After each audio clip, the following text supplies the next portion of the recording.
پیسوں کے لالچ میں کنیز نے 65 سالہ بوڑھے سے شادی کر لی اور اپنے شوہر کے ساتھ مختلف ملکوں کے دورے کرنے لگی۔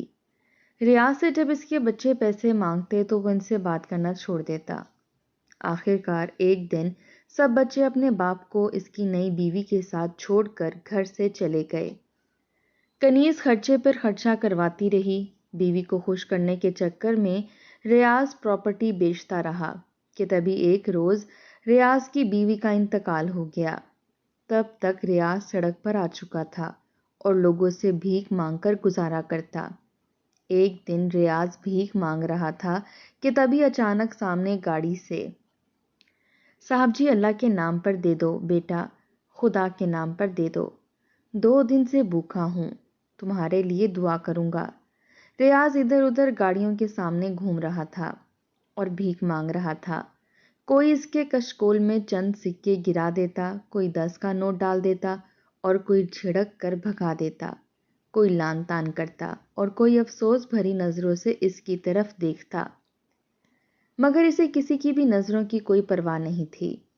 اسے تو بھیک چاہیے تھی تاکہ اتنے پیسے جمع ہو سکیں کہ وہ پیٹ بھر کر کھانا کھا سکے۔ ریاض کو آج شدت سے ان بھوکے لوگوں کی بھوک کا احساس ہو رہا تھا جو اس کی بڑی سی گاڑی کے سامنے اکٹھے ہو جایا کرتے تھے اور اسے بھیک مانگتے تھے۔ کبھی ریاض کا موڈ اچھا ہوتا تو وہ مانگنے والوں کے کشکول میں چند پیسے ڈال دیا کرتا تھا، اور جب موڈ اچھا نہ ہوتا تو وہ انہیں گالیاں اور جھڑکیاں دیتے ہوئے وہاں سے بھگا دیا کرتا تھا۔ خدا نے اسے بے تاج و دولت سے نوازا تھا، مگر اس نے خدا کی مخلوق پر ذرا بھی رحم نہیں کیا تھا۔ نتیجہ یہ ہوا کہ آج ریاض سڑک پر تھا، مگر وہ سڑک پر آیا کیسے تھا، یہ ایک لمبی کہانی تھی۔ مانگتے مانگتے ریاض ایک بڑی سی گاڑی کی طرف بھاگا۔ گاڑی دور سے ہی چمک رہی تھی اور بے حد قیمتی تھی، کروڑوں کی گاڑی تھی۔ ریاض اس گاڑی کو پہچانتا تھا، کبھی اس کے پاس بھی ایسی گاڑی ہوا کرتی تھی جس میں وہ کنیز کے ساتھ بیٹھ کر جایا کرتا تھا، مگر کنیز تو مر چکی تھی۔ اس نے کنیز کے خیال کو ذہن سے جھٹکا، فوراً گاڑی کے پاس گیا اور اس کا شیشہ بجا کر اللہ کے نام پر خیرات مانگنے لگا۔ گاڑی کا شیشہ نیچے ہوا تو ریاض ایک جھٹکے سے پیچھے ہٹ گیا۔ اندر بیٹھا ہوا نسوانی وجود بڑے مصروف انداز میں پرس سے پیسے نکال رہا تھا۔ پیسے دینے کے لیے اندر وجود نے جیسے ہی چہرہ اٹھایا، ایک لمحے کے لیے وہ بھی ساکت ہوئی، مگر اصل صدمہ تو ریاض کو لگا ہوا تھا۔ اس کا وجود باقاعدہ کپ کپانے لگا تھا۔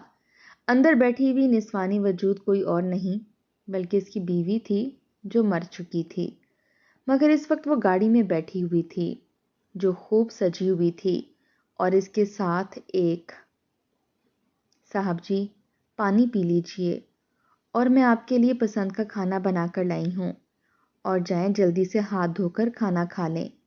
کنیز نے ریاض کو مخاطب کیا اور ساتھ ہی ان کے سامنے کھانا رکھا۔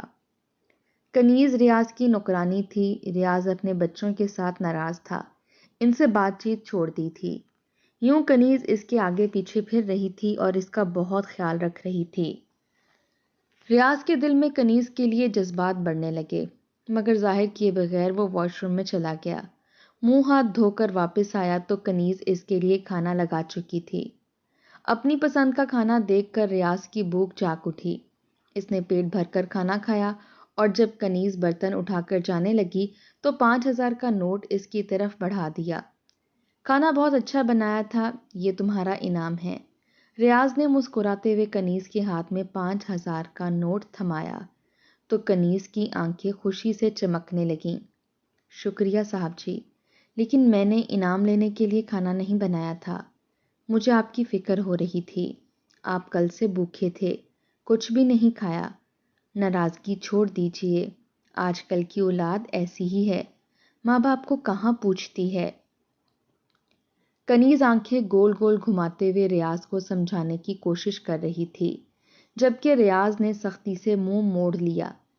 ریاض کی بیوی کو مرے کئی سال ہو چکے تھے، اولاد جوان ہو چکی تھی اور اب بیٹا اپنی پسند سے شادی کرنا چاہتا تھا، مگر ریاض اس کی شادی اپنی پسند سے کرنا چاہتا تھا۔ دونوں کے درمیان کشیدگی چل رہی تھی اور ریاض نے باقی سارے بچوں سے بھی منہ موڑا ہوا تھا۔ ابھی بچے اپنی اپنی پڑھائیوں میں مصروف ہو گئے تھے کہ باپ کی ناراضگی وقتی طور پر ختم ہو جائے گی۔ کسی نے بھی اس ناراضگی کو زیادہ سنجیدگی سے نہیں لیا تھا اور اسی بات کا کنیز نے فائدہ اٹھایا۔ وہ ریاض کا حد سے زیادہ خیال رکھنے کا دکھاوا کرتی تھی اور ریاض آہستہ آہستہ اس کی طرف مائل ہونے لگا۔ ریاض کی عمر اس وقت 65 سال تھی، مگر وہ دیکھنے میں اچھا خاصا جوان لگتا تھا۔ اچھی خوراک اور دیکھ بھال نے اسے ابھی تک صحت مند رکھا ہوا تھا۔ اس کے بچے کنیز سے ریاض کے بارے میں پوچھتے کہ اس نے کھانا کھایا ہے یا نہیں، تو کنیز فوراً کہہ دیتی کہ جی وہ تو کھا چکے ہیں۔ بچے مطمئن ہو جاتے تھے، جبکہ کنیز جان بوجھ کر ریاض کو نہیں بتاتی تھی کہ اس کے بچے اس کے بارے میں پوچھتے ہیں۔ ریاض کے دل میں بچوں کے لیے غصہ بڑھنے لگا اور پھر ایک دن ایسا آیا جب اس نے کنیز کے ساتھ شادی کر لی۔ جس دن ریاض نے کنیز کو شادی کی پیشکش کی، کنیز کے پاؤں زمین پر نہیں لگ رہے تھے۔ بے شک ریاض 65 سال کا ایک بوڑھا شخص تھا، مگر اس کے پاس بے تحاشا دولت تھی۔ کنیز جیسی 22 سالہ خوبصورت لڑکی بھی اس کے ساتھ عیش و عشرت کی زندگی گزار سکتی تھی۔ دولت سارے عیب چھپا لیتی ہے۔ ریاض کی دولت نے بھی اس کی زیادہ عمر کو ڈھانپ دیا تھا اور کنیز نے راضی خوشی ریاض کے ساتھ شادی کر لی۔ جس دن بچوں کو پتا چلا کہ ریاض شادی کر چکا ہے، بچوں کو بہت زیادہ صدمہ لگا۔ انہوں نے ریاض سے اس بارے میں بات کرنے کی کوشش کی، مگر ریاض نے انہیں سختی سے منع کر دیا اور اپنے کمرے سے ہی نکال دیا۔ وہ اپنی بیوی کے ساتھ بہت خوش تھا۔ کنیز بھی خوب لاڈ اٹھوا رہی تھی۔ وہ ریاض سے بہت زیادہ خرچہ کروا رہی تھی۔ کبھی کسی چیز کی فرمائش کرتی تو کبھی کسی چیز کی فرمائش کرتی اور ریاض بنا ماتھے پر شکن لائے اس کی مہنگی سی مہنگی فرمائشوں کو پورا کر رہا تھا۔ وہ کبھی اس کے لیے مہنگی گاڑیاں خریدتا تو کبھی کسی ملک کے ٹور پر لے جاتا۔ وہ کئی بڑے ممالک کے مہنگے ٹورز پر جا چکی تھی۔ آہستہ آہستہ ریاض کی دولت کم پڑنے لگی۔ جب دولت کو خرچ کرتے رہیں اور بڑھانے کے لیے کوئی اسباب نہ کریں تو دولت کم ہو ہی جایا کرتی ہے، بھلے دولت کے پہاڑ کیوں نہ ہوں، ختم ہو جاتے ہیں۔ ریاض کے ساتھ بھی ایسا ہوا تھا۔ اس کی دولت بھی کم ہونا شروع ہوئی تو اس نے بچوں کے جیب خرچ کم کر دیے اور پھر آہستہ آہستہ جیب خرچ دینا ہی چھوڑ دیا۔ جب بچوں نے جیب خرچ مانگا تو ریاض ان کے ساتھ جھگڑنے لگا۔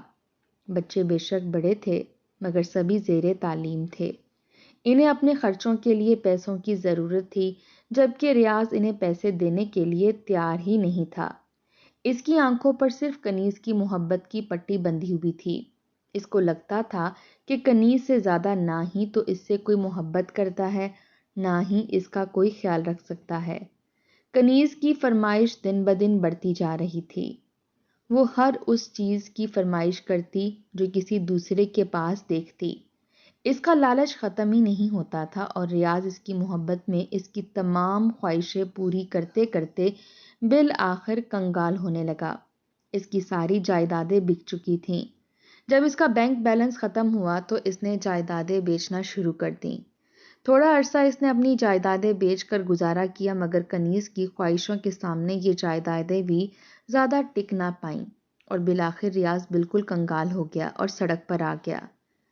تب وہ کنیز کو لے کر ایک چھوٹے سے گھر میں شفٹ ہو گیا اور پھر اس چھوٹے سے گھر سے ایک کرائے کے مکان میں شفٹ ہوا، مگر جلدی وہاں سے ایک جھونپڑی میں شفٹ ہونا پڑا۔ اب تو کنیز کا رویہ بھی اس کے ساتھ بہتر نہیں ہو رہا تھا، اور بہتر ہوتا بھی کیسے؟ کنیز نے دولت کے لیے شادی کی تھی، دولت ختم ہو چکی تھی تو اس کی خواہشات پوری ہونا بند ہو گئی تھیں۔ ریاض کے 65 سالہ بوڑھے وجود میں اس کی دلچسپی بالکل بھی نہیں تھی۔ ریاض اچھی خوراک اور دیکھ بھال سے صحت مند تھا، مگر اب اسے اچھی خوراک اور دیکھ بھال ملنا بند ہو گئی تھی تو اس کی عمر بھی نمایاں ہونے لگی تھی۔ اسی طرح جھونپڑی میں رہتے اور دال روٹی پر گزارا کرتے ہوئے بہت سے دن گزر چکے تھے جب کنیز نے اس دن ریاض کے سامنے کھانے کی فرمائش رکھی۔ اس نے کہا کہ کئی دنوں سے وہ صرف سوکھی روٹی اور پانی پر گزارا کر رہی ہے، اس کا دل چاہ رہا ہے کچھ اچھا کھانے کو۔ ریاض نے اس کی طرف دیکھا اور خاموش ہو گیا، کیونکہ اس کے پاس جیب میں 1 روپیہ بھی نہیں تھا۔ جتنا کچھ تھا وہ پہلے ہی ختم کر چکا تھا۔ اب اس کے پاس نہ زمین تھی، نہ گھر، نہ جائیداد، نہ کاروبار، سب بک گیا تھا، اور اب وہ صرف ایک خالی ہاتھ بوڑھا شخص رہ گیا تھا۔ مگر کنیز کی فرمائش کو رد کرنے کا اس میں حوصلہ نہیں تھا۔ وہ سوچنے لگا کہ یہ عورت جس نے اولاد کے لیے بے رخی برتنے کے بعد بھی اسے شادی کی تھی، مگر اب تک اس کے ساتھ نبھا کر رہی ہے، اگر آج اس کی معمولی خواہش بھی پوری نہ ہوئی تو وہ مایوس ہو جائے گی۔ ریاض نے زندگی میں کبھی کسی کے آگے ہاتھ نہیں پھیلایا تھا، ہمیشہ دینے والا رہا، مگر آج لینے پر مجبور ہو گیا تھا۔ وہ جھونپڑی سے باہر نکلا اور گلیوں میں گھومنے لگا۔ اس نے اپنے کئی دوستوں کے ناموں کی فہرست سین میں بنائی تاکہ ان سے جا کر کچھ قرض مانگ سکے۔ پھر اپنے ایک دیرینہ دوست کے گھر کی طرف چل دیا۔ شرمندگی کے مارے سر جھکا ہوا تھا۔ وہ سوچتا رہا کہ کبھی لوگ اس کے دروازے پر آیا کرتے تھے، اور آج وہ خود لوگوں کے دروازے پر کھڑا ہونے والا ہے۔ اپنے دوست کے بڑے سے بنگلے کے پاس پہنچ کر اس نے گھنٹی بجائی۔ چوکی دار نے دروازہ کھولا۔ ریاض کو دیکھ کر غصے سے بولا، چل بے مانگنے والے فقیر، بھاگ جا یہاں سے، صاحب آج بہت غصے میں ہیں، ایسا نہ ہو تیرے چکر میں میری نوکری ختم ہو جائے۔ چوکی دار ابھی اسے لعنت ملامت کر ہی رہا تھا کہ ریاض کا دوست اپنی بڑی سی گاڑی میں بیٹھ کر بنگلے سے باہر نکلا۔ ریاض نے اسے دیکھتے ہی فوراً ہاتھ ہلایا تو اس نے گاڑی روک دی اور شیشہ نیچے کرتے ہوئے ریاض کا حال پوچھا۔ ریاض نے اسے جب تھوڑا سا قرض مانگا تو اس کے ماتھے پر بل پڑ گئے، اور وہ کہنے لگا، مجھے پہلے ہی لگ رہا تھا کہ اب تم جب بھی مجھ سے ملنے کے لیے آئے تو قرض ہی مانگنے آؤ گے۔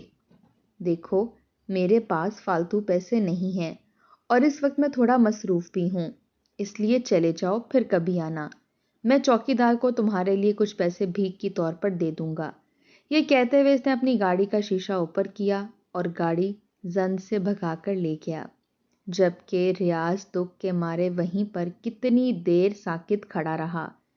اسے یقین نہیں آ رہا تھا کہ یہ اس کا عزیز جان دوست تھا، جو اپنے ہر مسئلے کو لے کر اس کے پاس آیا کرتا تھا۔ ریاض نے جانے کتنی بار لاکھوں روپے دے کر اس کی مدد کی تھی، اس کے کاروبار کو ڈوبنے سے بچایا تھا، مگر آج وہی دوست اسے بھیک کے پیسے دے رہا تھا۔ سچ کہتے ہیں برا وقت آنے پر ہی دوست اور دشمن کی پہچان ہوتی ہے۔ وہیں کھڑے ہو کر ریاض نے فیصلہ کیا کہ اب وہ اپنے کسی بھی دوست کے پاس قرض یا مدد مانگنے کے لیے نہیں جائے گا، بلکہ وہ کچھ اور کرنے کا سوچ چکا تھا۔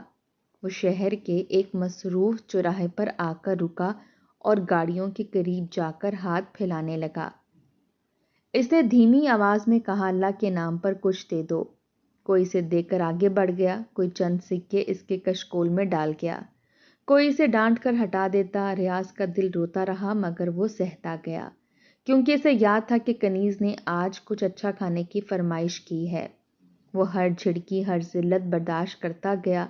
اس کا کشکول آہستہ آہستہ بھرنے لگا، کبھی 10 کا نوٹ گرا، کبھی 5 کا، کبھی چند سکے۔ اس نے دل میں سوچا کہ بس اتنا جمع ہو جائے کہ ایک وقت کا اچھا کھانا لے جا سکوں۔ دوپہر تک وہ پسینے سے شرابور ہو گیا، اس کے قدم لڑکھڑانے لگے، وجود پر بے پناہ کمزوری کا احساس ہو رہا تھا۔ اس نے کبھی بھی ایسے دھوپ میں محنت مشقت کا کام نہیں کیا تھا۔ اس وقت بھی کشکول میں گرتے ہوئے پیسے اسے ہمت دلا رہے تھے، مگر جب اس نے گنے تو اس کے پاس اتنے پیسے ہو گئے تھے کہ وہ گوشت، سبزی اور کچھ میٹھا خرید سکے۔ وہ خوشی خوشی بازار کی طرف گیا، دکان سے گوشت خریدا، ساتھ سبزی بھی لے لی اور ایک میٹھے کا چھوٹا سا ڈبہ بھی لے لیا۔ اسے لگا کہ کنیز خوش ہوگی۔ وہ دل ہی دل میں سوچتا جا رہا تھا کہ جب سامان لے کر میں جھونپڑی میں جاؤں گا تو وہ کتنی خوش ہوگی، آخر کو اتنے دن بعد اس کی کوئی فرمائش پوری ہو رہی تھی۔ مگر جب وہ گلی میں پہنچا تو لوگوں کا ہجوم دیکھ کر ٹھٹک گیا۔ شور اٹھ رہا تھا اور دھواں سا پھیلا ہوا تھا۔ وہ آگے بڑھا تو دیکھا کہ اس کی جھونپڑی جل کر خاک ہو چکی تھی۔ وہ سامان ہاتھ سے گرا چکا تھا اور چیخ مار کر آگے بڑھا۔ لوگوں نے اسے پکڑ کر روکا مگر اس نے ہاتھ جھٹک کر خود کو آزاد کرایا۔ وہ آگے بڑھ کر زمین پر بیٹھ گیا۔ ایک لمحے کے لیے وہ اٹھا اور جھونپڑی کے اندر گھسنے کی کوشش کی، مگر لوگوں نے اسے پکڑ کر روک لیا۔ دھوئیں کی تیز بو ابھی بھی فضا میں تھی۔ آگ کو بجھنے میں کئی گھنٹے لگ گئے تھے۔ کنیز کہیں بھی دکھائی نہیں دے رہی تھی۔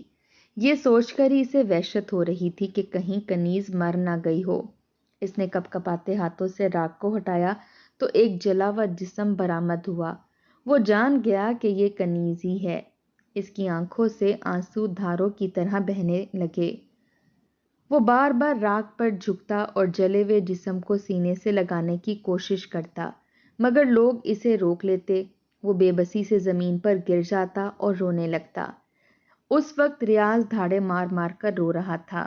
اس کی زندگی میں کنیز ایک واحد رشتہ بچی تھی، مگر اب وہ بھی نہیں رہی تھی۔ اہل محلہ نے آگ بجھائی اور پھر اس لاش کو غسل دینے کا انتظام کیا۔ ریاض دیوار سے لگا بیٹھا رہا۔ اس کا چہرہ پتھر کا ہو گیا تھا۔ وہ جیسے ہوش کھو بیٹھا ہو۔ کنیز کے جسم کو کفن پہنایا گیا اور پھر جنازہ پڑھایا گیا۔ کفن دفن کا انتظام بھی اہل محلہ نے چندے کے پیسوں سے ہی کیا تھا۔ ریاض کے ہاتھ کانپتے رہے جب اسے کہا گیا کہ قبر میں مٹی ڈالو۔ وہ اپنا بے جان جسم کھینچتا ہوا آگے بڑھا، ہاتھوں میں مٹی لی اور قبر میں ڈال دی، مگر اس کے ساتھ ہی اس کا وجود کانپ اٹھا اور وہ روتے روتے زمین پر گر پڑا۔ جب لوگ دفن کر کے واپس جانے لگے تو ریاض قبر کے سرہانے بیٹھا رہا۔ اس کے چہرے پر صدمے کی لکیریں واضح تھیں۔ وہ سوچتا رہا کہ اس نے اپنی دولت، اولاد اور سکون سب کچھ کھو دیا تھا، اور اب کنیز بھی اسے چھن گئی تھی۔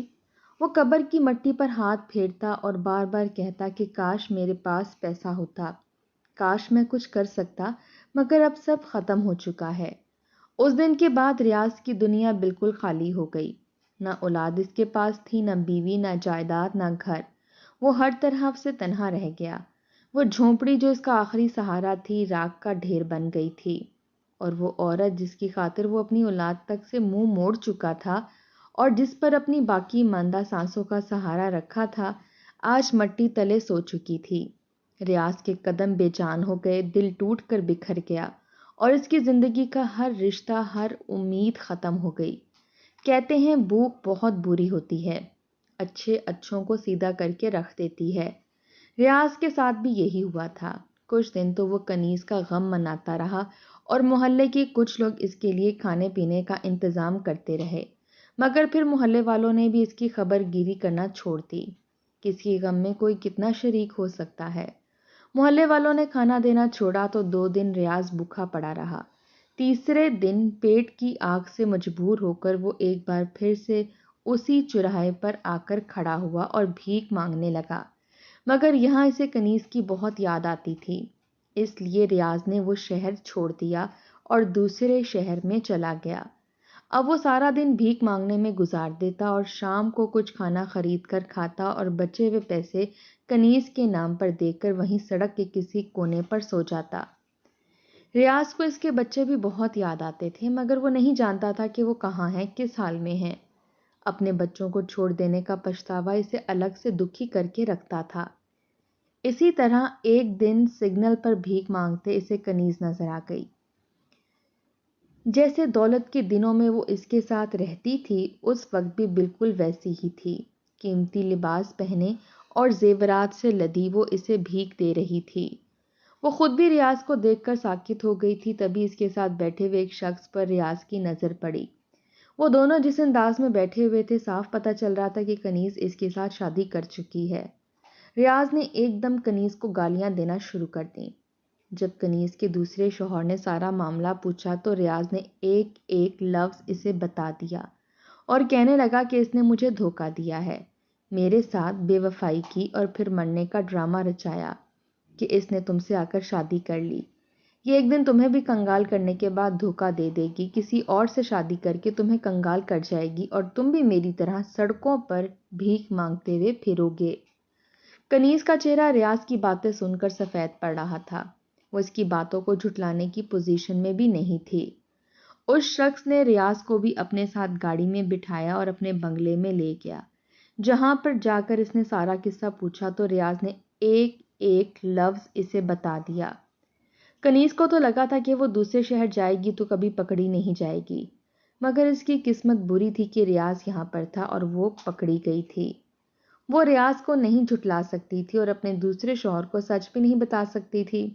وہ تو بنا طلاق کے اس کے ساتھ زندگی گزار رہی تھی، ایک نئی پہچان لے کر، دوسرا نکاح کر کے۔ جب اس کے دوسرے شوہر کو کنیز کی حقیقت پتہ چلی تو اس نے کنیز کو پولیس کے حوالے کر دیا۔ ریاض اب بھی سڑکوں پر مارا مارا پھرتا ہے اور اپنے بچوں کو ڈھونڈنے کی کوشش کرتا ہے، مگر اس کے بچے نہیں ملتے۔ اب تو وہ بس موت کا انتظار کر رہا ہے تاکہ موت آئے اور اسے اس درد بھری زندگی سے نجات نصیب ہو جس میں سکھ نام کی کوئی چیز ہی نہیں ہے، صرف دکھ ہی دکھ اور دھوکہ بھرا ہوا ہے۔